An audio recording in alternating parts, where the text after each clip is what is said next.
पिताजी, आपको बहुत देर हो गई काम करते करते। आप ना थोड़ी देर आराम कर लीजिए, काम मैं कर लेता हूँ। नहीं बेटा, तू अपनी पढ़ाई कर, काम तो मैं कर लूँगा। अरे नहीं पिताजी, थोड़ी देर आराम कर लीजिए आप। चल तो ठीक है।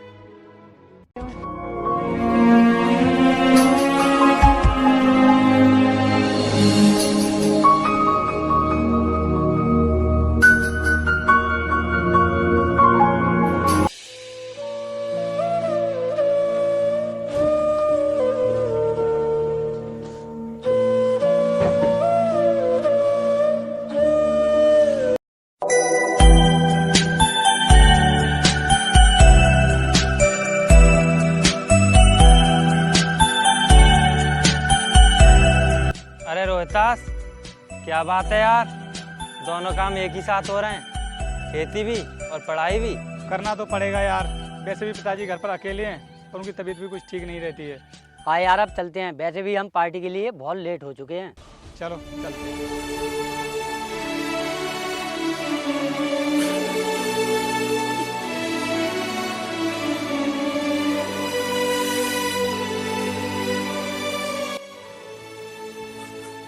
पिताजी, मैं दोस्तों के साथ पार्टी में जा रहा हूँ, थोड़ी देर में आ जाऊँगा। ठीक है बेटा, जल्दी आ जा। ठीक है पिताजी। ठीक है।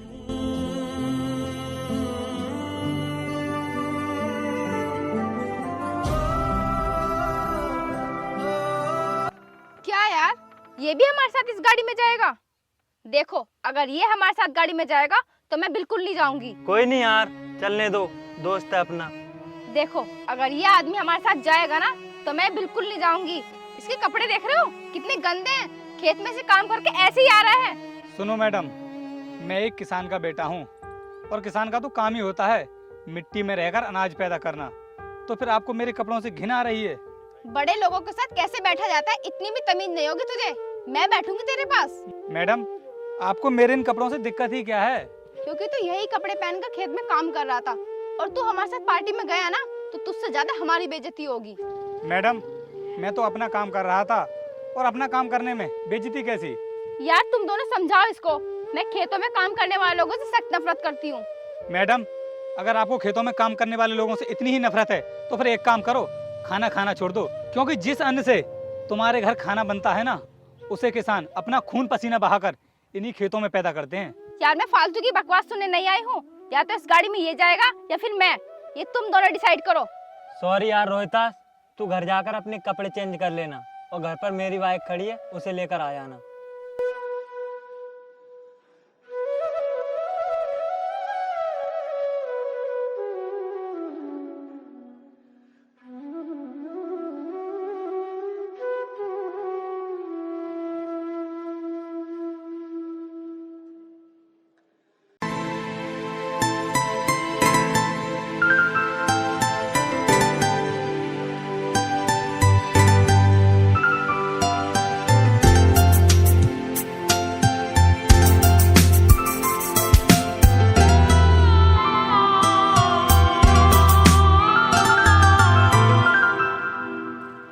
रोहितास यार, खेत पर पढ़ाई अच्छी होती है क्या? नहीं यार, यहाँ पर दोनों काम हो जाते हैं, खेती का काम भी हो जाता है और मेरी पढ़ाई भी हो जाती है। कल पार्टी में बहुत मजा आया था, लेकिन तू क्यों नहीं आया? यार, पार्टी तो तुम्हारे ऐसे अमीर लोगों के लिए होती है, हम जैसे खेत में काम करने वाले लोगों के नसीब में कहाँ हैं ऐसी पार्टियाँ। यार मुझे लगता है तू कल मेरी गर्लफ्रेंड की बातों का बुरा मान गया, और यार मैंने उसे कल बड़ी मुश्किल से मनाया था, इसीलिए नहीं बिठाया तुझे गाड़ी में।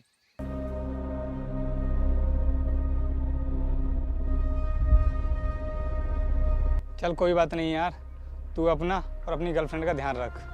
मेरा क्या है, मेरी ज़िंदगी तो जैसे भी कट रही है, कट जाएगी। अरे यार, तुम इसके साथ खड़े हो, छोड़ो इसे, चलो कहीं घूमने चलते हैं, एंजॉय करते हैं। सॉरी यार रोहितास, हमें जाना पड़ेगा, हम लोग चलते हैं। कोई बात नहीं यार, तुम अपनी गर्लफ्रेंड के साथ में जाकर एंजॉय करो, मुझे काम भी है कुछ। अबे वो अन्नदाता, तुझे भी चलना है ना तो जाके कपड़े चेंज कर ले। इस समय मैं अपने काम और अपनी पढ़ाई पर फोकस कर रहा हूँ, और तुम्हारी ऐसी लड़कियों से ना बात करने में मुझे कोई इंटरेस्ट नहीं है। निकलो यहाँ से। देख भाई रोहितास, तू अपनी औकात में रहकर बात कर, वो मेरी गर्लफ्रेंड है और तूने इससे बोला कैसे कि निकल यहाँ से? अरे यार, तू तो मेरी बात का बुरा मान गया। मैंने उस तरह से नहीं कहा। और वैसे भी तुम लोगों की औकात ही क्या है हमारे सामने? दिन रात तो तुम लगे रहते हो इस मिट्टी में कीड़े मकोड़ों की तरह। अरे बेटी, ये तुम क्या कह रही हो? हम भी तो एक इंसान हैं, हम कीड़े मकोड़े थोड़ी हैं। सुनो अंकल, तुम चुपचाप जाकर अपना काम कर लो, तुमसे बात नहीं हो रही है।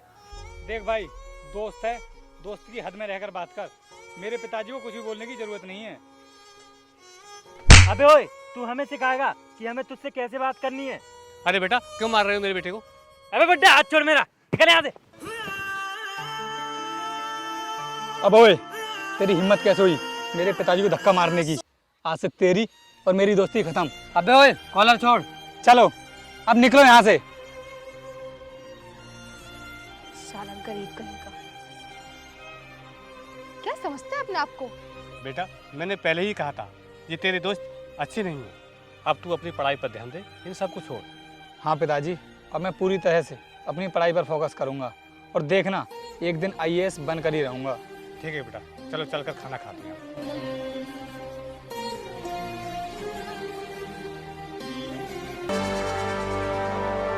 सर, एक बहुत ही सनसनीखेज खबर है जिसने पूरे जिले में हड़कंप मचा रखा है। क्या हुआ? सर, एक ही परिवार के 5 लोगों का मर्डर हुआ है। ये क्या कह रहे हो तुम? मतलब कि उस परिवार में से कोई भी जिंदा नहीं बचा है? बची है सर एक लड़की। एक ही परिवार के 5 लोगों की मौत हुई है, फिर लड़की कैसे जिंदा बच गई? सर, ये तो इन्वेस्टिगेशन के बाद ही पता चलेगा। ठीक है, हम लोग मौका वारदात पर चलकर देखते हैं। चलो।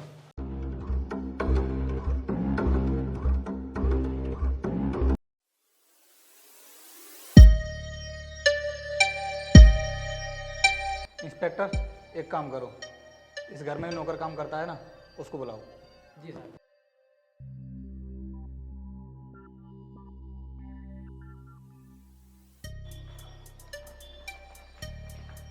जी साहब। अच्छा तुम ये बताओ, यहाँ पर कब से काम करते हो? साहब 4 साल से काम करता हूँ मैं इस घर में। अच्छा ये बताओ, तुम्हें ये जानकारी कब मिली कि इस घर के 5 सदस्यों का मर्डर हो चुका है? साहब, जब मैं सुबह काम पर आया तो घर का दरवाज़ा अंदर से लॉक था और अंदर से रोने की आवाज़ आ रही थी। और साहब, जब मैंने दरवाज़ा खुलवाया तो अंदर मैम साहब रो रही थी। सुनो, अब हमें तुम्हारी मैम साहब से मिलना है, मिलवाओ उनसे। सर चलिए, मैम साहब ऊपर छत पर हैं।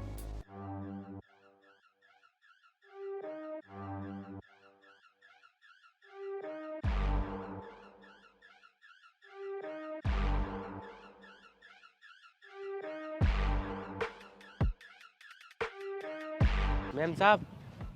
अच्छा 1 मिनट रुको, पुलिस आई है। साहब आपसे कुछ बात करना चाहते हैं। चले जाओ यहाँ से, मैं किसी से बात करने के मूड में नहीं हूँ।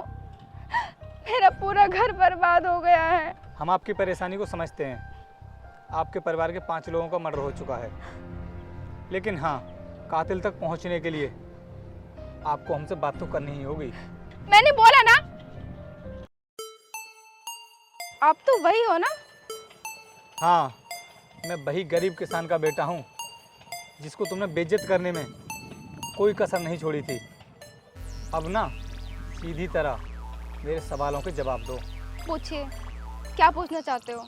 मैडम, कातिल ने 5 लोगों को मार दिया और तुम्हें छोड़ दिया, ऐसा क्यों?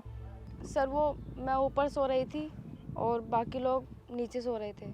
जब कातिल तुम्हारे परिवार के लोगों का मर्डर कर रहे थे तो तुम्हें बिल्कुल भी पता नहीं लगा? सर वो जब तक मेरी आंख खुली तब तक उन लोगों ने सभी को मार दिया था, और सर जब मैं नीचे पहुंची तो वो लोग दरवाज़ा खोलकर वहाँ से भाग गए थे। मैडम, तुम्हारा पहला झूठ तो पकड़ा गया। अभी थोड़ी देर पहले तुम्हारे नौकर ने बताया कि जब वो घर पर आया तो दरवाज़ा अंदर से लॉक था, आपने खुद आकर दरवाज़ा खोला था। बोलो, सच है ना ये? वो सर मैं नीचे। सुनो मैडम, ज़्यादा होशियारी दिखाने की ज़रूरत नहीं है, जो भी बात है ना सच सच पुलिस को बता दो। सर, आप मैडम से पूछताछ कीजिए, मैं जाकर घर की तलाशी लेता हूँ। मैडम, जब कातिल ने तुम्हारे घर के पहले सदस्य का मर्डर किया तो उसकी चीख सुनकर दूसरे लोग जागे क्यों नहीं? सर मैं वैसे ही बहुत परेशान हूँ और ऐसे सवाल पूछकर मुझे और परेशान मत कीजिए। सर, मुझ पर क्या गुजर रही है वो सिर्फ मैं ही जानती हूँ। माँ बाप भाई बहन कोई नहीं रहा।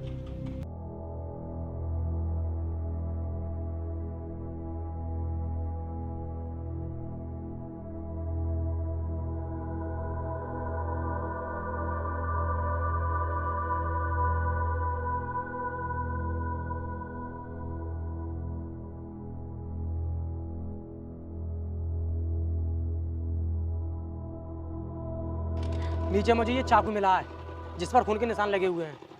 सर मैं जाऊँ? जाओ। हाँ जी मैडम, तो बताइए इस चाकू पर खून के निशान कैसे? सर, इस चाकू के बारे में मुझे कुछ नहीं पता। इंस्पेक्टर, मैडम ऐसे कुछ भी नहीं बताएंगी। एक काम करो, इनको लेकर चलो यहाँ से। रुकिए सर। सर, मैं आपको सब कुछ सच सच बताती हूँ।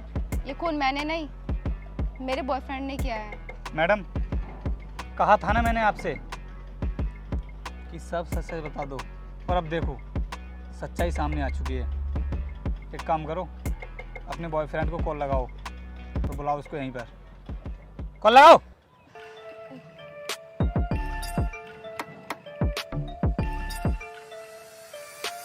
हेलो। अरे यार पुलिस। अरे सोना, कुछ पता चला मर्डर का कि खून किसने किया है? अरे रोहिता, तू यहाँ क्या कर रहा है? ओए, तमीज में रहकर बात कर। तुझे पता भी है ये इस जिले के नए IAS ऑफिसर हैं। हमें सब पता चल चुका है कि खून किसने किए हैं।